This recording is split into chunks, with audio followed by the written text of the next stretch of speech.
Ei Otaku Goku chegado aqui para mais um vídeo. Seja muito bem-vindo ao meu canal de animes e principalmente Dragon Ball. E não se esqueça de deixar o like e inscreva-se no canal, se ainda não for inscrito, e ativar o sininho de notificações para não perder quando sair um vídeo novo. E não se esquecer de compartilhar esse vídeo com todos seus amigos que com certeza sentir saudades da época boa do Band Kids. Isso ajuda muito a eu continuar trazendo conteúdo de qualidade sobre animes e Dragon Ball e aproveitar para comentar aí embaixo uma ideia de vídeo para o canal. Bora começa! Hoje vamos falar dele, um nostálgico e que faz saudades, o que fez a segunda febre de animes no Brasil, o Band Kids, o antigo não o atual de 2018 para frente. Bom, indo na história do canal, ele entrou no ar no dia 13 de maio de 1967 a Rede Bandeirantes de televisão, ou Band como você dever conhecer, que conseguiu conquistar ao longo das décadas de sua existência o coração e a memória e uma grande geração de fãs de animações japonesas. E a hora de falar de mais um programa clássico que exibiu aquilo que nos gostamos, os animes. E hora de falamos da Band. E hora de falar do Band Kids, que já tinha concorrência com dois sucessos na TV para enfrentar Pokémon na Record e Digimon na Globo.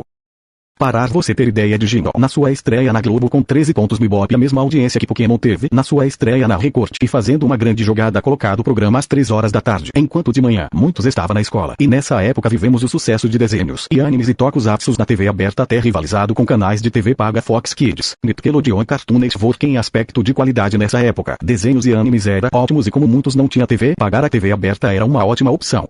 Mas antes de falar sobre o Band Kids, e bom, relembramos a trajetória da Band desde o seu comecinho em relação às produções japonesas. Foi essa emissora, afinal de contas, que nós trouxeram os Ultra Clássico, Ultra Kyo e Ultraman ainda nos anos 70. Pouco tempo depois de sua inauguração, nesse mesmo período inicial de atividades, a Band apresentou aos brasileiros um anime chamado Os Três Espacias, também conhecido como Visitantes do Espaço. Como quase ninguém deve conhecer ou lembrar desse anime, vamos falar mais um pouco sobre ele. Bom, Os Três Espacias, e baseado numa obra em manga de Osamu Tezuka e chamado de Wonder 3 no Japão. Esse anime foi produzido pela Mushi Production, que é um estúdio do próprio Tezuka, ainda em preto e branco, alcançou a marca de 52 episódios e mostra a história de um trio de alienígenas que veio ao nosso planeta para ver se a Terra era uma ameaça ao universo e deve ser destruída por aqui. O trio assumiu forma de um coelho, um pato e cavalo, já que essas eram as formas capturadas anteriormente por eles como exemplo de vida por aqui. Nessa sua missão, acabar fazendo amizade com um terráqueo e passa a ajudar humanos a combater o mal. E o anime aqui no Brasil só foi exibido pela Band, não sendo ganhado reprise por outro canal. Por falar em reprises, nos anos 70 e parte dos anos 80, a emissora exibia em sua programação longas horas de sessões de desenhos com muitos clássicos da Hanna-Barbera. Mas foi no começo dos anos 90 que a emissora começou a investir mesmo em novidades japonesas, com sucesso de Jaspion e Changeman e Flashman e todos aqueles heróis japoneses na Rede Manchete. Mas sobre os tokusatsu da Band a gente falar em outro vídeo, pois ainda a gente nem começou a falar do Band Kids.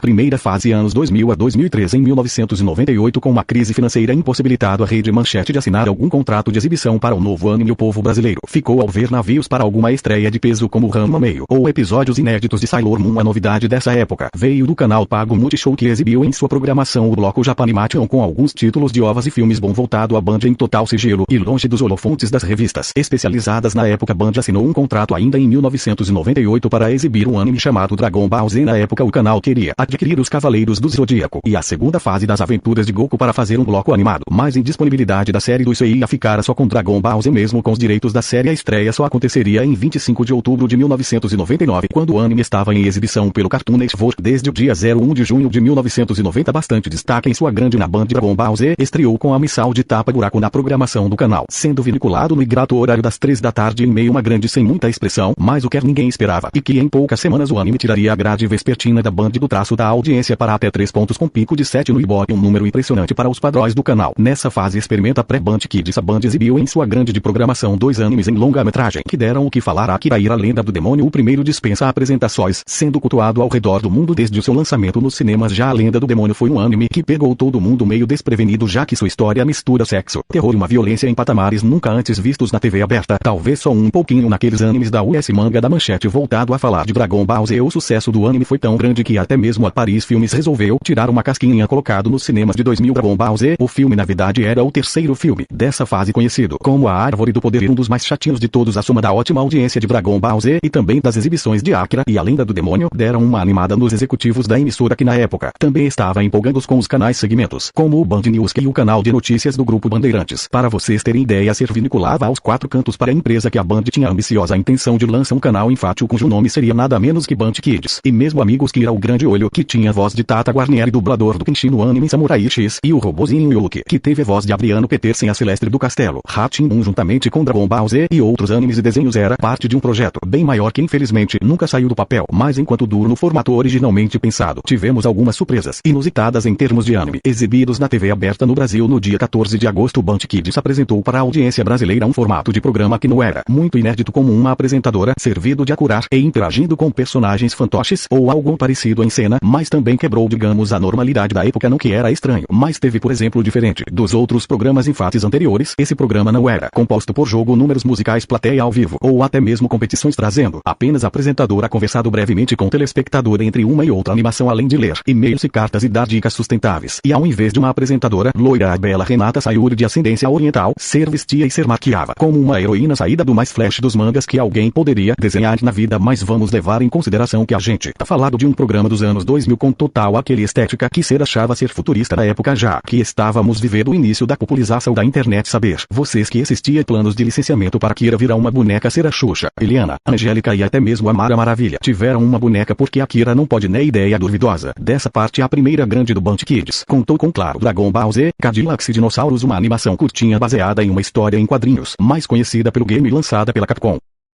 Os 6 Biônicos, que já tinha indo ao ar pelo SBT nos anos 90 e que contou com a animação japonesa TMS, a mesma que depois faria as Guerreiras Mágicas de Hayate, Monster Rancher, Antaro e Sensei e a de Lost Canvas. Por isso a abertura da série era tão legal e fazia que algumas pessoas achassem que aquilo se tratava de uma animação 100% japonesa, mas não. E além desses, um dos animes mais incompreendidos de todos os tempos, Butki. Eu fico perguntando até onde eu posso chegar, os desafios que no caminho eu irei encontrar.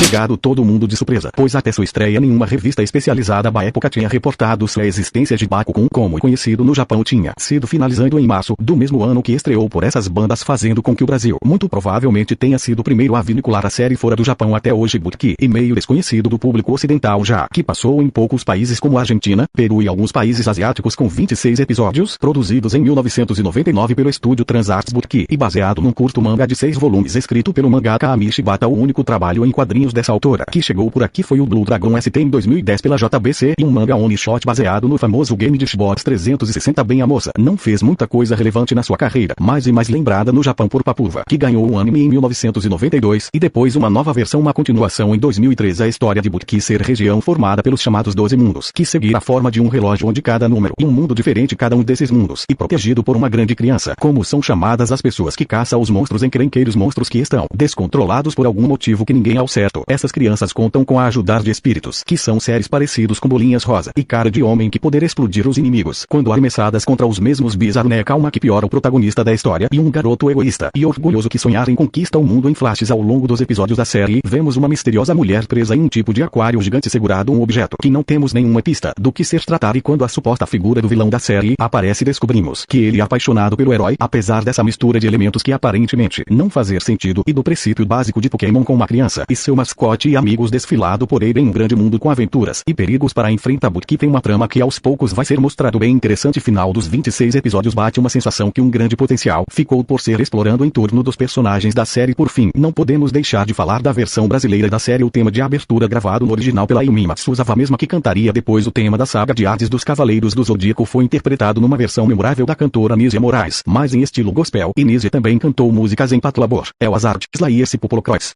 Sonho e vou, eu vou procurar, sigo em frente, é meu destino, não importa o lugar. O elenco da dubla vídeo era cheio de vozes reconhecidas, com direto a Fábio, Lucindo Ash de Pokémon, vivendo nosso querido anti-herói, entre outros.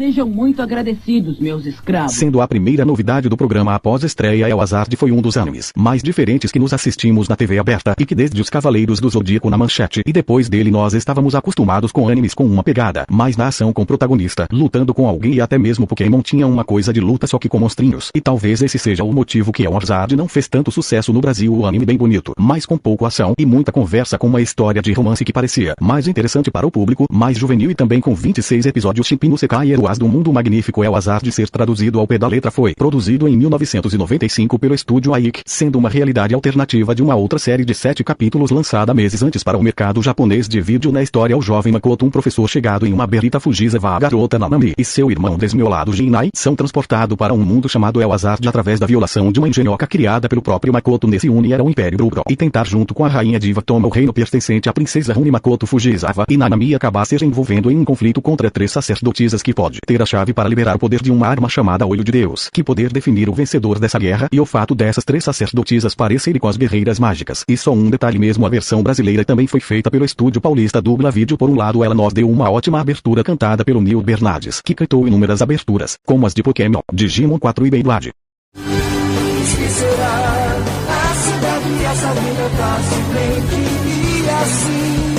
Por outro lado, teve umas escolhas de vozes um pouquinho infelizes, e também cometeram o pecado de traduzir o nome do mundo, onde ser passar a história para El Aventura, ou seja, o nome da série perdeu todo o sentido em tempo. A JBC lançou em 2006 uma versão em mangá que adaptava a série TV com desenhos de Detomi Tsubura. Foram 6 edições com média de 100 páginas cada, como última estreia do ano 2000. A Band nos trouxeram um anime que era ainda mais diferente do que El Hazard de Tenchi Muyo. Nos bastidores rola uma lenda que a aquisição dessa série foi devido à consultoria tanto duvidosa, e porque tanto como El Hazard e Tenchi Muyo teria sido adquirido por conta de revista da época, que dizia que as duas séries eram muito boas e tinham um enorme sucesso.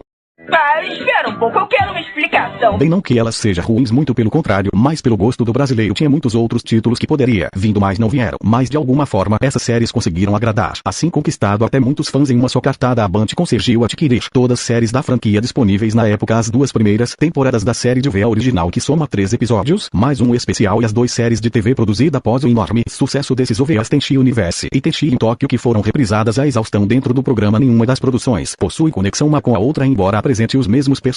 O universo de Tenchi Muyo nos apresentar o jovem Tenchi, um rapaz tímido de 17 anos, que vivia no interior com seu pai e seu avô, até que num belo dia, ser ver rodeado de várias mulheres que moram em sua casa e que faz a vida do cara uma grande confusão. Ryoko, por exemplo, e uma pirata espacial atrevida que não cansa de dar em cima do rapaz, já a Eka, e uma princesa que veio à Terra e disputa o coração de Tenchi com unhas e dentes com a própria Ryoko. E ainda tem as polícias espaciais Miyoshiki e Leon, a cientista Vashu, e a irmãzinha de Ayeka, Sasami, e claro, o Ryoko, um dos mascotes mais fofinhos dos animes dos anos 90, que capaz de se transformar em uma nave espacial. Cada versão tem sua história diferente de como cada personagem aparece na vida de Tenchi. Na série de VAs, por exemplo, a trama do anime ganha mais a área de ficção científica, e a série de TV Tenchi Universe tem um clima mais leve, apesar de ser parecida com a história dos OVAs. Já Tenchi em Tóquio joga os personagens numa trama sobrenaturais. A primeira versão, que é a Tenchi Universe, com 26 episódios e uma trama bem resolvida na sequência, estreou Tenchi em Tóquio com desenho de personagens um pouquinho diferente e uma trama que força nossa cabeça, apesar que ser tratar de uma continuação da série anterior. Para ajudar a dar essa sensação início, a Band trocou o vídeo de aberturas das 2 séries e também usou o mesmo encerramento. E para fechar o nó, a emissora bagunçou geral as músicas da série. Bem, a gente não saber se foi exatamente a Band que fez isso, mas tem que botar a culpada alguém, então vai a Band mesmo. Em a pioneira música de abertura original da 2 temporada dos OVAs virou a primeira abertura de Tenchi Universe.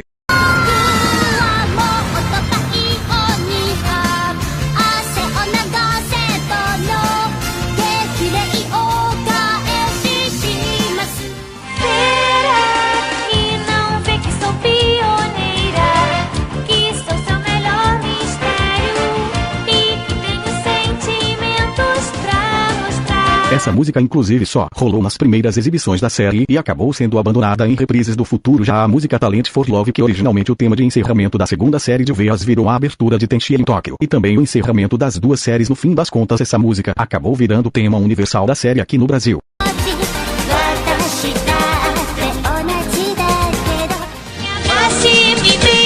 O tempo não para, a felicidade se vive agora. Sobre essas músicas, elas foram cantadas por ninguém menos que Cristiane Monteiro, a primeira dubladora da Lindinha das Meninas. Super poderosas com seu tom doce de voz, ela conseguiu fazer uma daquelas animações que grudam eternamente nas nossas cabeças. Tenchi Muyo foi dublado no Rio, embora a Band tenha solicitado que os dubladores usassem um tom mais infantil para os personagens. A direção da dublagem resolveu ignorar essa orientação, já que os personagens não eram crianças coisa nenhuma, exceto a Sasami. Essa era criança mesmo no elenco de vozes, algumas conhecidas, como Luiz Sérgio, que fez Tenchi em Digimon dublado Tenchi, Pietro Mário, narrador de Yu Yu Hakusho, como Avo de Tenchi, Sheila Dorfman Xena, como a Ryoko Fernanda Fernandes, astronema de Power Rangers no espaço, como a princesa Ayeka, todos reunidos nos lendários estúdios Ebert Richards, que acabaria fechado as suas portas anos depois.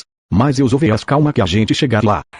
Yes! Em 2001, o novo diretor de programação chamado Rogério Galo resolveu dar uma popularizada na grade da Band, trazendo uma audiência perdida para o canal. E foi aí que muita coisa começou a mudar, inclusive no programa estabelecido-se no horário das 4 horas às 6 da tarde, uma vez que a emissora visava expandir a programação feminina pela manhã. E em 2002 passa a entrar das 13h30 às 16 horas a maior pedar que o Band Kids poderia sofrer. Acabou acontecendo a pedar de Dragon Ball Z. Aqueles miseráveis fizeram outra vez. Ou pelo menos parte dele, que no mesmo ano os episódios inéditos a partir de 200 foram adquiridos pela Rede Globo, e segundo o site Herói, a estreia de Dragon Ball Z na Globo foi no dia 23 de julho de 2001 no Bambu Luar, apresentado pela Angélica, e com isso a Band ficou em seu poder, apenas com direitos de transmissão das 3 primeiras sagas do anime, que ficara sendo reprisadas à exaustão, com direito até a apresentação de episódios nas manhãs do canal, e forma independente. Apesar de não existir uma versão oficial do ocorrido, podemos constatar 2 fatos: a Band teria demorando demais para ir atrás de mais episódios do seu maior trunfo, e a Globo já tinha experimentado a audiência que o anime poderia render com Digimon no ano anterior, fora que o alcance e visibilidade que o Goku ganharia na Globo jamais seria alcançado se ele permanecesse na Band. Com a perda de Dragon Ball Z, a Band precisava longo de algum anime à altura, e naquela algumas revistas divulgaram que a trilogia de séries Slayers Next Slayers 3 havia sido adquirida pelo Kana com distribuição via mundial, que levou Ultraman antiga para Record. Slayers teve sua dublagem finalizada no final de 2001 na Dubla Vídeo em São Paulo, mas só veríamos a estreia desse anime 2 anos depois, a partir do dia 18 de agosto de 2003, como tapa-buraco da programação noturna da Band. E só a primeira fase ao longo de sua trajetória, o Band Kids, como a maioria conhecer e sentir saudade, ganhou o reforço de outros desenhos, como Dragões Alado de 1996 e Ace Cooper o Mago de 1999, que não era japoneses, mas sem novidade de Dragon Ball Z a audiência foi caído, já não era mais a mesma, e então uma reformulação se tornou mais que necessário. Foi então em que, em julho de 2001, perdemos Kira, o Robozinho, e o Kibizar, o Grande Olho, e o tal do Capitão Irado, e o programa passou a ser apenas uma sessão de desenhos comum.